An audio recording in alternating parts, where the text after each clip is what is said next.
With cautious steps, I walked into the dimly lit hospital room. My footsteps echoed softly like faint whispers in the quiet. I was there to visit Mr. Thompson, a patient getting better after surgery. But this visit was about to become unusual. A cold feeling crept up my spine as I looked towards the window. There, a strange figure stood, almost see-through, made of mist and shadows. It sent a shiver down my back.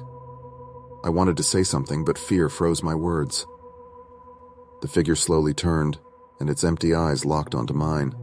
My heart raced, and I felt a strong fear taking over. Time seemed to stop, the air grew heavy, and a bone-chilling cold surrounded me. Suddenly, the figure vanished, leaving behind a freezing feeling. I can't forget that moment, a mysterious meeting with something beyond explanation, a dance between the living and the otherworldly. In the hospital at night, everything was quiet and dim. I was helping Mrs. Collins, a patient with a broken leg. But suddenly a creepy whisper filled the air, a voice I couldn't see. It sent a shiver down my spine as the mysterious words reached my ears. I turned around fast, my heart pounding, but there was nothing there, just shadows and flickering lights. Mrs. Collins looked scared too, and she asked if I heard it. I nodded, feeling the fear. I said goodbye quickly and left her room, feeling like something unseen was watching me. In the hallway, I couldn't shake the feeling that I wasn't alone. Some hidden presence was following me. Room 404 felt different from the rest of the hospital. One day, a nurse came running to me, eyes wide, and said, "The patient from room 404 is gone." I was curious, so I went to see.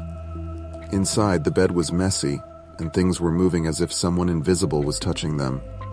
We watched security footage, and it showed Mr. Ramirez in bed. Then suddenly he wasn't there anymore. There was no sign of where he went. It was a mystery, a reminder that strange things can happen even in a hospital. Room 404 stayed empty, a reminder that the unknown can surprise us any time. The children's ward was usually lively and cheerful.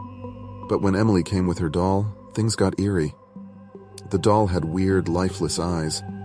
It sat on Emily's table, looking out of place among the happy colors. As night came, I noticed the doll moving, a little at first, then more obviously. I thought it was my tired mind playing tricks, but one night, I saw its eyes glowing red. It turned its head to look at me. I was scared, my heart raced, and I called for help. When my colleagues came, the doll looked innocent again. But deep down, I felt it was hiding something strange and not good. At night, the children's ward was quiet, with only the sound of distant laughter. I followed it to the playroom. The door was slightly open, and I saw toys scattered around. I felt a cold wind as I stepped in.